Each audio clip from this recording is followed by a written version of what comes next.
Voilà, on se retrouve pour l'activité 8 sur l'abeille. Donc, le thème de l'activité 8, l'essaim et l'essaimage.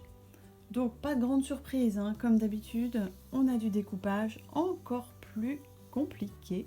Donc, bon courage pour le découpage. On verra demain avec les élèves comment ça se passe de notre côté. On a des mots à compléter encore une fois. Voilà, sur l'essaim et l'essaimage. Et puis, à côté, j'ai mis le document qui correspond à l'activité 8. Voilà. Alors attention pour le découpage de cette activité. Ce qui est un petit peu délicat, c'est qu'il va falloir garder les petites images avec les flèches là où elles étaient. Voilà, il y en a 3. Donc le découpage va être un petit peu délicat. Et puis, moi j'ai gardé les 2 petites abeilles pour décorer mon labbook.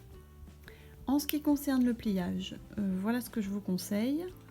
D'abord en bas, voilà. Ensuite, ici on va faire un petit accordéon pour garder en dernier le titre. Voilà. Et puis, on collera comme ça. Donc on met la colle comme ça. Voilà ce que ça donne pour vous donner une petite idée. Alors là, je l'ai replié pour vous montrer. Donc en fait, ça se regardera dans l'autre sens. Alors c'est une idée, vous n'êtes pas obligé de faire comme moi. Si vous avez trouvé une autre astuce, ça sera très bien aussi. Voilà comment je l'ai collé. Donc on retrouve la flèche ici, et puis ici et ici. Voilà.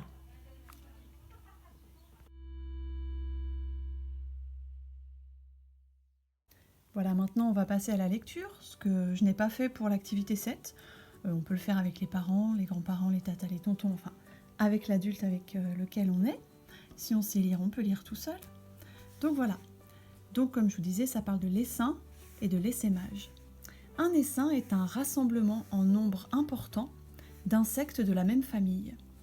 Donc vous avez remarqué, un essaim, c'est pas seulement pour les abeilles. Ça peut être aussi pour d'autres insectes. L'essaimage, formation d'un essaim, est un processus bien décrit chez les abeilles. L'essaimage est un mode de multiplication par division naturelle. On va expliquer ça un peu plus tard. Les abeilles vont donc commencer par construire une ou plusieurs alvéoles plus grandes que les autres en forme de gland, ce que vous voyez ici. Donc, elles en font une ou même plusieurs, mais pas trop, qui seront plus grandes que les autres alvéoles. Vous voyez bien, les autres alvéoles autour, elles sont beaucoup plus petites, puis elles n'ont pas la même forme. Ce sont les cellules royales. Dans chacune, la vieille reine pondra un œuf femelle qui, une fois éclos, 15 jours plus tard, ne sera nourri que de gelée royale. D'après vous, qu'est-ce qu'on mettra dans ces cellules royales ? Ces cellules royales ont la particularité de pendre contrairement aux cellules de mâles, d'abeilles ou de miel. Donc ce sont les cellules qui portent des reines, d'accord ? Alors que les autres cellules dans lesquelles on met les mâles, dans lesquelles on met les abeilles ou dans lesquelles on met le miel, elles ne pendent pas comme ça, vous voyez bien d'ailleurs. Elles n'ont pas la même forme et elles n'ont pas la même disposition. Une ou plusieurs reines verront donc le jour et la plus forte d'entre elles deviendra reine dans la ruche. Donc il va y avoir un petit combat. Les autres partiront ou bien elles mourront. Ainsi, la colonie est rajeunie. Rajeunie, ça veut dire que la colonie est plus jeune. Comme la reine était vieille, elle a pondu une nouvelle reine. Par une journée ensoleillée, au mois de mai et juin, vers midi, la vieille reine, plusieurs milliers d'ouvrières et quelques mâles quittent définitivement la ruche pour aller s'installer ailleurs. Lorsque le signal est donné, il se produit un impressionnant ballet d'abeilles. Un ballet, ça veut dire comme une danse. Un impressionnant ballet d'abeilles au-dessus de la ruche, qui bientôt quittera la ruche pour aller se fixer soit dans un endroit que les éclaireuses ont trouvé par avance. Les éclaireuses, ce sont celles qui étaient parties en avant pour aller chercher. Soit sur un objet, quel qu'il soit, en attente de bonnes nouvelles des éclaireuses. Donc si les éclaireuses, elles ont trouvé l'essaim qui s'est formé va directement là où les éclaireuses ont indiqué. Par contre, si elles n'ont pas encore trouvé, en attendant, là vous voyez, elles se sont fixées sur un morceau de bois. L'essaim s'est fixé sur un morceau de bois. Donc il se fixe sur un objet. Si tu as l'occasion de trouver un essaim dans ton jardin, pas de panique. Profites-en pour observer cette grappe fascinante à une distance de quelques mètres. Il partira dans les 48 heures. Sinon, fais appel à un apiculteur de ta région. Un apiculteur, on réexpliquera ce mot. Il sera heureux de pouvoir reconstituer une ruche. Et voilà encore un essaim. Donc, un apiculteur, vous avez tous compris peut-être ce que c'est qu'un apiculteur, vous avez peut-être déjà entendu ce mot-là. Voilà, c'est quelqu'un qui s'occupe de ruches. C'est quelqu'un qui récolte le miel, c'est son métier, il est apiculteur. Vous l'avez sûrement vu déjà avec cette espèce de grosse combinaison et puis une visière devant les yeux, un gros, on peut dire que c'est comme un casque, parce qu'il ne faut absolument pas qu'il se fasse piquer. Donc voilà. Comme il est toujours avec les abeilles, l'apiculteur, il est bien équipé.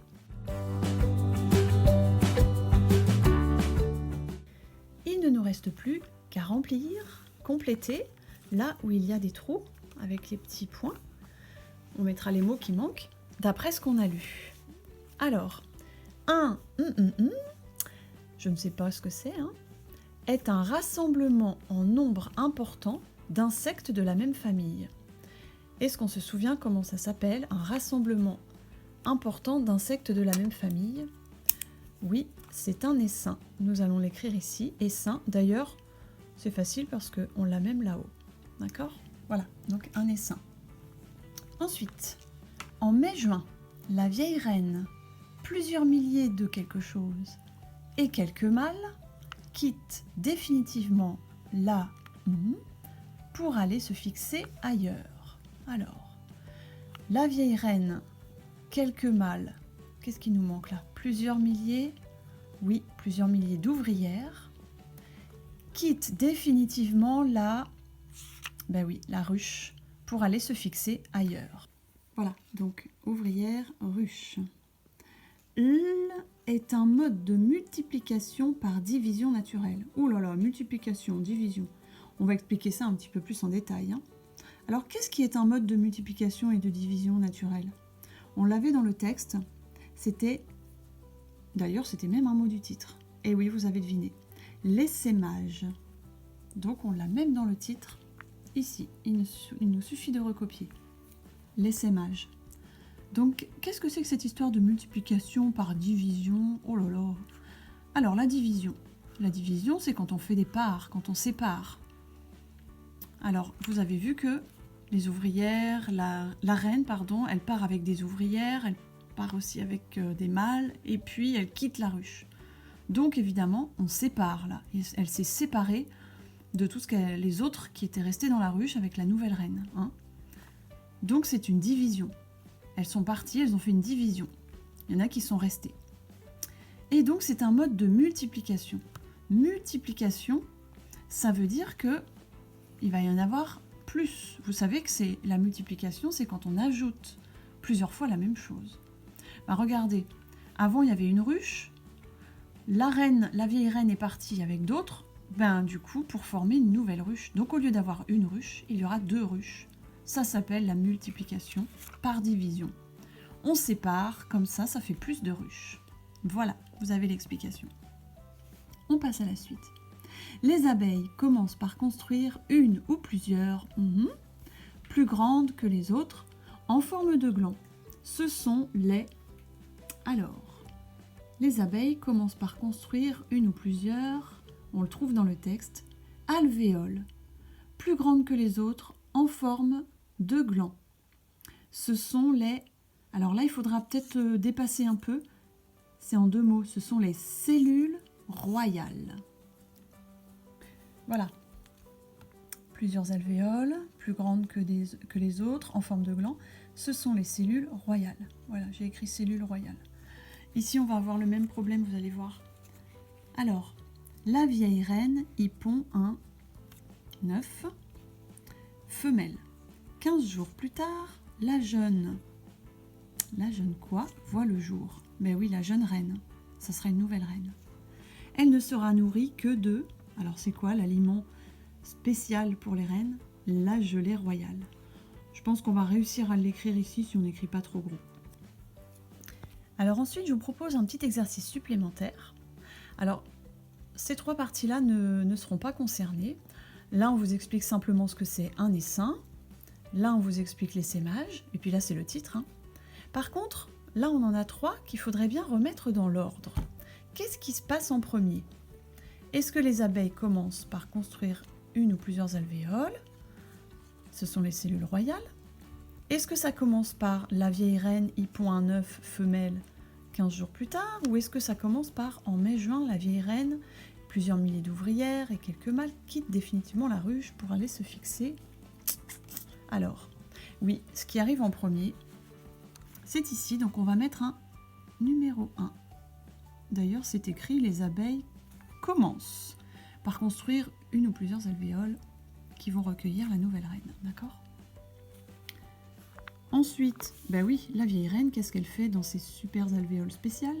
Elle pond un œuf.